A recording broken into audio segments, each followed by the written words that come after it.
Hello. So today we are doing a third lecture on Foucault, and we've already spoken about Foucault's big project on how subjects are produced. And in a previous class we spoke about how discipline works through normalization, through enclosures, time and space enclosures, partitioning, and so on, but all inside institutions to produce subjects, to produce disciplined subjects, to produce docile bodies. Today what we want to do is look at how are subjects produced outside institutions. How does governance work outside institutions in the domain that is where there is freedom, where things are in circulation, where there are flows? How is that aspect governed? So for that, we turn to Foucault's lectures that he gave at the Collège de France, where he was professor of the history of systems of thought, and he gave a series of lectures. In fact, his job was to do his own work, develop ideas, do research, and then spend about 25 hours in the whole year giving a series of lectures on what he's thinking at that time to a large group of students. And I've just put up here, this is kind of like a side, it's from the introduction of the collected volume of his essays, Security, Territory, Population. And I just want to, on the side, draw your attention to what he's saying. When he's speaking to such a large group of students, he says, it should be possible to discuss what I have put forward. Sometimes, when it has not been a good lecture, it would need very little, just one question. But that never comes forward, he says, that question never comes. The group effect in France makes any genuine discussion impossible. And as there is no feedback, the course is theatricalized. My relationship with the people there is like that of an actor or an acrobat, performance.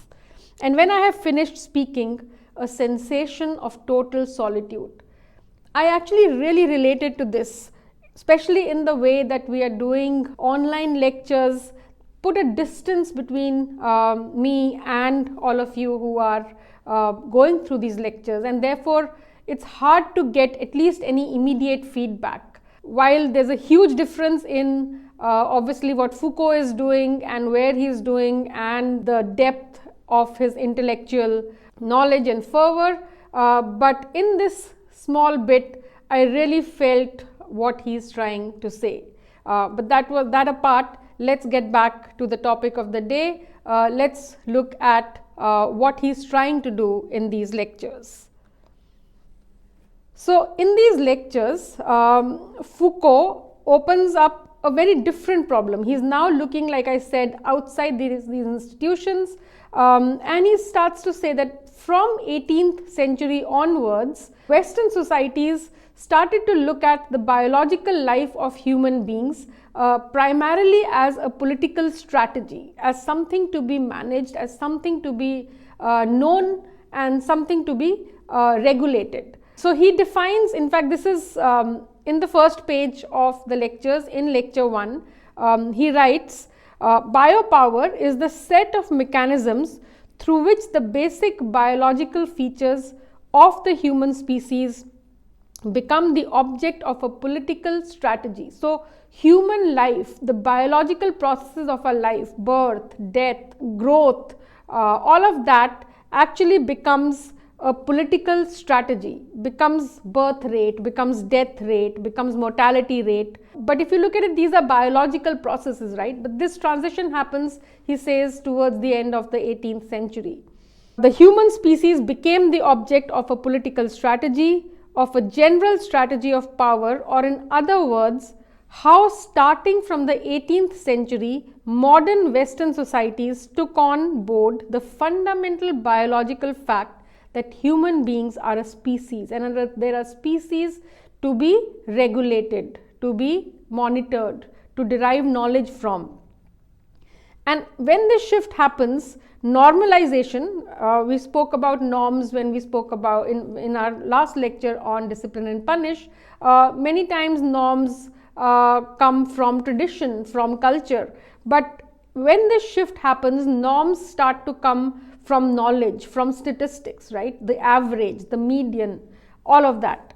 So normalization no longer takes place by reference to a norm imposed in advance, but by reference to statistical distributions. That is the shift that he is talking about. But what he is doing is that he is not through this process, he is not explaining something. This process, in fact, the fact that this comes at the beginning of his lectures, he is setting up a problem statement. So he wants to ask, now what changed and how are these biological processes, especially at the scale of a human species or at the level of the human species, then governed or regulated. I mean, we spoke about how inside institutions bodies are disciplined, right? So individuals are disciplined. But how do you discipline a birth rate? How do you discipline a death rate?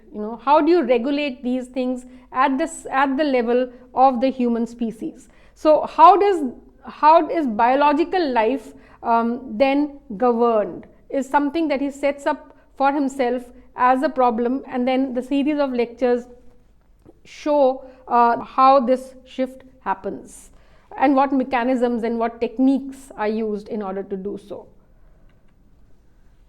So I also put up this slide to give you a small peek into Foucault's methodology on how he goes about answering his questions that he poses for us or for himself. In fact, in lecture 4, what he does is starts to talk about what are the various things that the word to govern has meant, and how does he do that. He goes back to the French dictionaries of the 13th, 14th and 15th centuries and starts to look at the various ways in which the word or the phrase to govern has been used. So to govern in one sentence he wrote was used for something to go on a particular path. The sentence reads, a path so narrow that two men could not govern it. Like, what this meant is that they could not, walk on it together. That also is a way in which to govern was used. Then another place in 1420 he said, he found a sentence saying, there is enough wheat to govern Paris for 2 years. So to feed Paris for 2 years. A very different use of the word to govern. At another place he finds a sentence saying, a man did not have the wherewithal to live or govern his wife who was ill. So taking care is also a way in which to govern is used.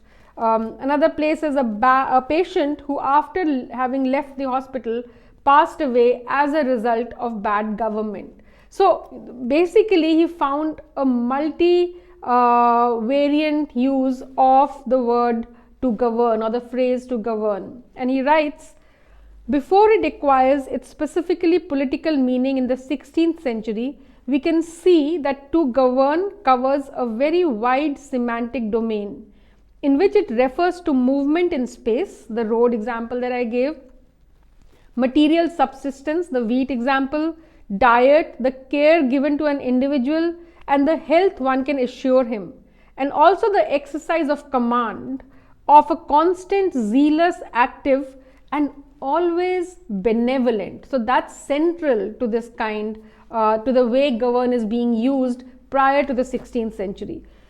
And always benevolent prescriptive activity. So it's benevolent and it's prescriptive. It refers to the control one may exercise over oneself and over others, over somebody's body, soul and behavior. And finally, it refers to an intercourse, to a circular process or processes of exchange between one individual and another. So these are the various ways in which the phrase to govern has been used prior to the 16th century. So then Foucault does another thing. He tries to illustrate all of this but also move the argument forward by showing how space is governed in various ways. One, during the sovereign power, and even though it might sound linear when I'm speaking about it, he very explicitly says that all of these various forms of power coexist. But I will also speak about it slightly linearly because that's the nature of language. So when we speak about sovereign power, the monarch, the sovereign power works by controlling territory. The sovereign power needs a territory to tax, to take care of the populations or the people, the subjects, not so much the population at that time in the way Foucault uses it. But sovereign power works by what might be looking at making boundaries, setting up gates, by taxing the subjects within those, but only within those boundaries. And when he looks at the towns that under sovereign power, then it resembles very much what he calls a Roman camp, right? So there is that idea of the sovereign power governing this territory. Sovereign power always governs a territory. Territory is central. When we come to discipline, that's what we spoke about when we were looking at discipline and punish, then we see that governance is happening through the partitioning of space, putting everybody in their individual cells, for example. Enclosure is central to the idea of discipline, disciplinary power. And by setting up of hierarchies, rankings, through surveillance and normalizing good behavior through an imposed structure. But when we come to security, he says, has to work. So he's basically looking at how does power work when one needs to have large populations that are circulating, that cannot be fixed, when you cannot easily provide, like in discipline you could actually put these wards and have house numbers and all of that. But when it is outside that structure, when it's a thing of circulation and flows, then he uses the term security. And here the task becomes to manage transformation. He also uses the word milieu to set up, milieu kind of works as an all-encompassing context, you can say, which has economics, politics, circulation, flows, mobility, people, all of that coming together in a certain milieu. So one has to look at the whole milieu when you're looking at the governance in this context, because this kind of governance acts over free subjects. There is, freedom is central to this form of governance, unlike those inside institutions. Here, outside an institution, it's the world of free subjects. And therefore, what is to be regulated, what is to be governed through these regulations is uncertainty. That's the prime difference, and he shows it through in terms of space by speaking about the Roman camp and the fortified towns of the early 17th centuries, and how the sovereign power is governing inside these fortified towns, and what it's governing is territory. Now, then he comes to 19th century description of Paris, and here you see the map that I have put up here shows this is a municipal map of Paris. So the city is divided into wards, into municipalities, into partitions that can be disciplined. He gives the examples of, he has, in fact, in one chapter he gives the example of scarcity. So one of the tasks to be governed is to prevent scarcity, and there can be several ways of doing it. One can be to enforce strict regulations such that scarcity doesn't happen. Farmers have to grow this much, nobody can hoard, it has to be equally divided. On the other hand, when we move to the domain of security, then he would argue that this domain would say that let's scarcity happen, but we will manage it so it doesn't go off limits. Similarly, in the context of governing an epidemic, he gives the example of discipline. Through discipline, you would we've all gone through, let's say, COVID-19, a strict lockdown, you cannot move outside. That is the domain of discipline. In some other countries, they did allow movement, but it was regulated. So that would be the domain of security, where you don't allow too much movement, but you do allow some form of movement, and let the epidemic spread to some extent, but then you use other techniques such as vaccination, such as controlled distancing and so on, in order to not let the epidemic spread beyond control. So there is still control, but the control is not working through a judicial process like through law or through discipline, but through freedom. That's the central point that he's trying to make here with these examples of scarcity and epidemic, and in terms of space, from the understanding of how towns have taken shape through these different disciplinary or other techniques of power. He says discipline regulates everything, security lets things happen. They let things happen, security lets things happen, but in a regulated manner, such that it doesn't go out of control. So it's not a complete kind of anarchy, but it's regulated freedom. He also introduces the concept of pastoral power. And pastoral power, he goes back to early Christian and even in Judaism, the idea of the shepherd. And a shepherd as somebody who cares for their flock of sheep and somebody who leads their sheep. There are a lot of religious metaphors surrounding the idea of the shepherd, God as shepherd, the prophet as shepherd. He goes back to these to help us understand the idea of what he calls pastoral power. So I'll just read from one of his lectures a small quote. This is from lecture 7, and he says, pastoral power is a power exercised by a shepherd over his flock.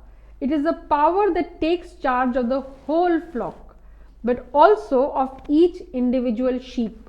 It is the power that is exercised over all and each. So there is, he uses the word omnes et singulatim.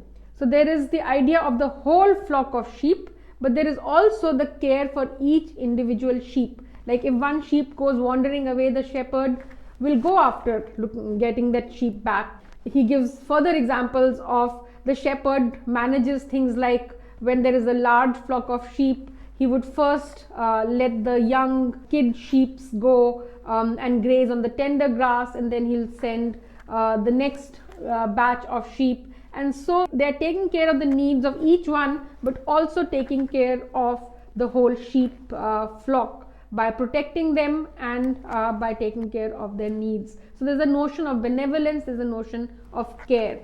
This form of power also produces subjects, he says. He's basically showing it, he's basically using, I think, pastoral power to show us how in the governance on production of subjects, while there is discipline, while there might be, there might be laws and norms and all of those disciplinary and political strategies, there is also the notion of pastoral power along with all that.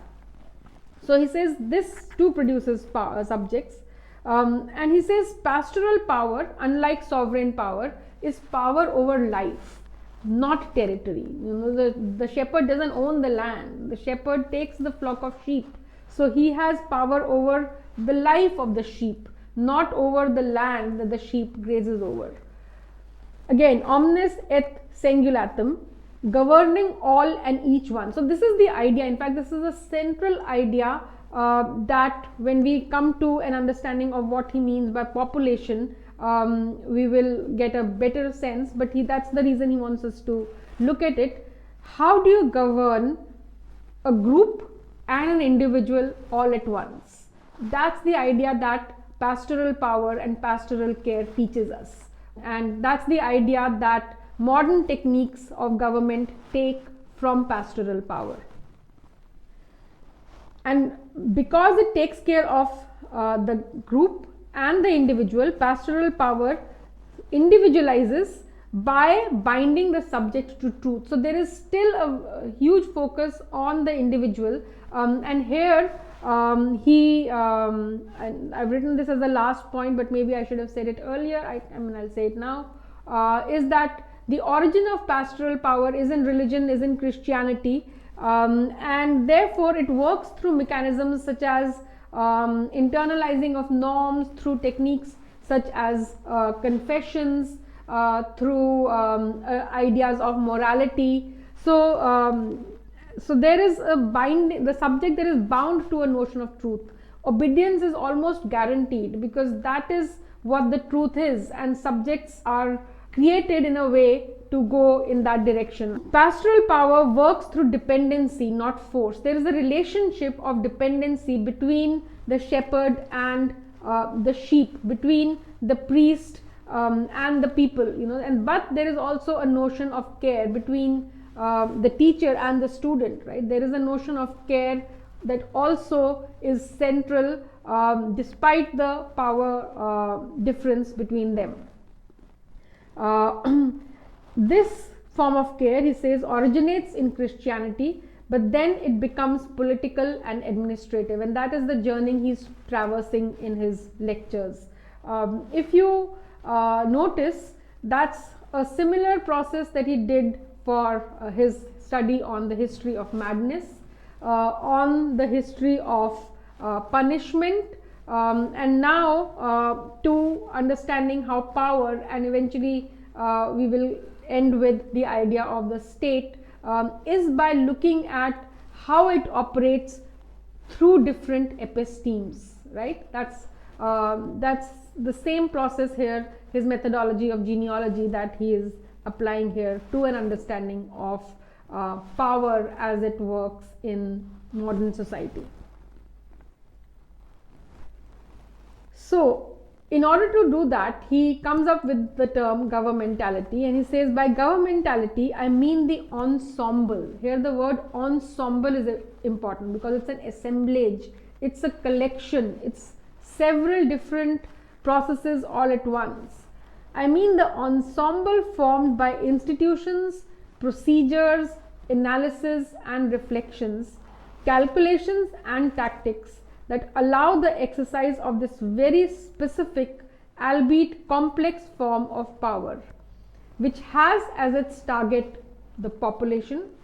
So the population for whom we are measuring birth rate and death rate and all of that, as its principal form of knowledge, political economy, to make things more efficient, to move towards an end, discipline in some ways, or the way power operates in this in some ways is to organize things in order to meet a certain end. In fact, that is how at some point he also defines this form of power over freedom, is that you don't control people's movements or actions, but you create the conditions to make only certain actions possible. So you organize things in a particular way, you arrange things in a particular way in order to meet a particular goal. That is how you tackle scarcity, that is how you tackle epidemics. That allow the exercise of this very specific, albeit complex form of power, which has as its target population, as its principal form of knowledge, political economy, and as its essential technical instrument, apparatuses of security. So that's basically what he's saying governmentality is. It's this whole collection of different institutions and procedures and analysis, and which means knowledge and power and all of that coming together, all different kinds of powers also coming together. There is perhaps an element of sovereign power also, but there is also the pastoral power, there is also disciplinary power, biopower, all of that coming together through institutions and procedures and knowledge formation in order to create that ensemble that he wants to call governmentality. And it is through the study of governmentality, through these apparatuses of security, through these techniques of power, that he wants us to come to the idea of the state. Contrary to how other scholars that we've read have looked at the state as a given, right? We begin with the state to understand that this is the institution that has, let's say in Weber's term, the sole monopoly of the use of force. So that's a fixed definition of the state. Foucault does not want to start with the state. He starts with these forms of power, with how subjects are being created, and then through that he comes to the idea of the state. The target of who is governmentality working on, not an individual, even though through the process of governmentality there is individualization that happens, but on populations by managing birth rates and death rates and economic growth and all of that on populations. So for populations, he writes, population is not a collection of juridical subjects, nor a set of individual bodies subject to discipline. So it's something else beyond that, all that also, but something beyond that. It is a set of biological processes, birth rates, death rates, fertility, morbidity, life expectancy. It is these phenomena that become the object of political strategies and mechanisms of power. So population appears as a datum, as a field of intervention, and as an objective of governmental techniques. This category of population emerges around the 18th century, and he's showing us how that happens. Remember, he also wrote about how man emerges and therefore may not even last forever as a category. In a similar way, he's showing how population emerges as something that is the field of intervention. In discipline, it is the body, the individual body, that is the field of intervention. So this form of government presupposes freedom. It is not a control of territory, but of the movement of populations, right? Of the different statistics surrounding populations. It in fact works by regulating circulation, such as those of money, those of people, those of ideas. And through that process, through all of these combined processes, governmentality is working. Governmentality presupposes freedom. If individuals were completely determined, he says, there would be no need to govern them, and therefore that's the precondition that he argues. The objective is not to prevent things from happening, but to ensure that things happen in the right way, within acceptable limits. To govern is to structure the possible field of action. That's what governance means in this context. Remember all those different definitions of governance, or those different ways in which governance was used that he showed us early on in this lecture.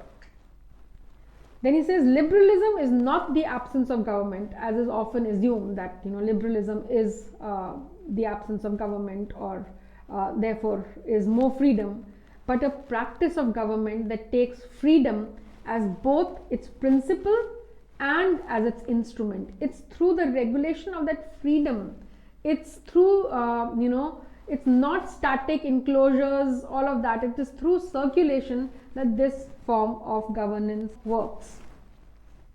The freedom of circulation must be produced, organized, and regulated. So there are the mechanisms that work, the rationality that works here is not to enclose and discipline. It is not through law, but through allowing things to happen, but to a certain extent until they, so that they don't get out of control. Through this, he comes to the idea of the state. Now, governmentality is that ensemble, right? All of that. The effects of this governmentality, he says, is the state. So he didn't begin with the state, mark that. He began with how power works, how subjects are produced. Then he comes to the notion of this, to governmentality, and then through that ensemble, what gets produced apart from subjects is also the effect. One of the effects is also the state. So the state, he writes or speaks in his lecture 5, he says, the state is nothing else but the mobile effect of a regime of multiple governmentalities. There could be governmentalities working through disciplinary power, or there could be governmentalities working through the use of experts and knowledge. There could be governmentalities working through disciplinary power and institutions. So all of these come together in the notion of the state. The state does not have an essence. It is not something that has always existed. It is the result of a certain way of governing. That's what he's tried to show us in these lectures. And the state, he writes, is a very powerful matrix of individualization. It is a modern form of power that integrates individuals into a totality, or rather is a modern form of power that integrates individuals under a totality. So all of these, some of these ideas are coming from pastoral power, right? The idea of the individual and the totality to be taken care of together, as a population, but also as individuals. Political power has assigned itself the task of administering life, biopower. It is this power that has taken charge of both the life of the population and the conduct of individuals.